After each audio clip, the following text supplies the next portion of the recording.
Charles is asking if Superman would be worthy of Thor's hammer. That's a complicated question. I hope you guys know that there is a particular list of things that you have to account for to be worthy. I saw the list one time. Let me see if I can quickly look it up. Just give me a second. The major highlighted points are self-sacrifice, humility, a warrior spirit, and pure intentions. For self-sacrifice, it says you must be willing to put the lives and safety of others above your own. And this is something that is actually common to many heroes out there. In fact, majority of heroism, it's all about self-sacrifice, putting others' lives above yours. This is a common trope with people like Thor, Spider-Man, Superman, and many others. Then we have humility. It says arrogance and the desire for power will instantly make you unworthy. Yes, it will. We saw that in the first Thor movie. In fact, that was the entire plot of it, him learning to be humble. Then we have a warrior spirit. It says you need the mental fortitude of a warrior, which includes honor, loyalty, and the ability to make tough choices when necessary. And this is where the willingness to kill also comes into play. It's part of the reason why Spider-Man is not worthy, because Spider-Man meets most of these criteria, but Spider-Man will not kill. Batman meets some of these criteria, but Batman will not kill. Some people don't know that you not being willing to kill for the greater good will actually make you unworthy of Thor's hammer. It's a funny thing, but it's actually true, because this weird superhero trope of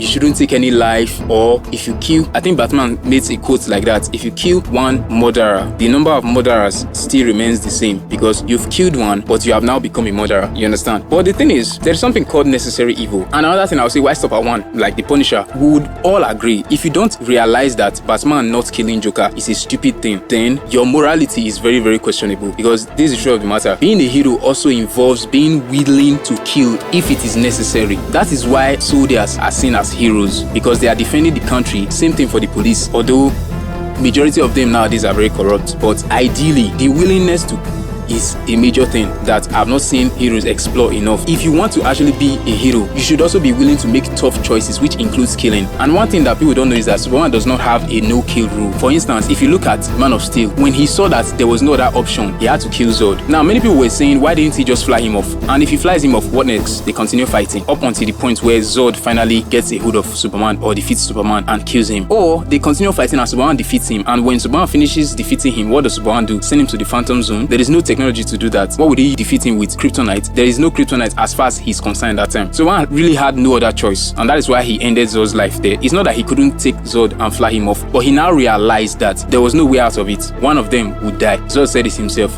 There's only one way this ends, Carl. It's either you die or I do. And he died. Then the last thing here is pure intentions. It says the hammer is an intelligent weapon that reads your soul. Your motivation cannot be rooted in revenge, greed, or the desire for conquest. With all this in mind, I think worthiness will depend on the version of Superman we are looking at. For instance, if we are looking at Man of Steel's Superman, he actually fits all of these categories more than other Supermen I've seen. I think Tyler Hoechlin's Superman also fits this category. I don't know if David Corenswet's Superman will fit this category, but I feel like if Corenswet is faced with an impossible situation and has to kill the character, he would kill, because Superman does not have a no-kill rule. So Corenswet might be worthy, but I don't know. Anyway, it's just his first movie. So overall, I think Superman should be worthy of Thor's hammer. Although I will add another caveat. I think Marvel should stop letting people carry Thor's hammer anyhow, even if they are worthy. There should be a caveat of which the hammer can select who wields it, because if anybody can just pick it up, it no longer becomes special. So I think what they should do is, yes, you can be worthy, but as long as Thor is in charge of the hammer, no one else can carry it, unless in special occasions, like maybe Thor is in danger,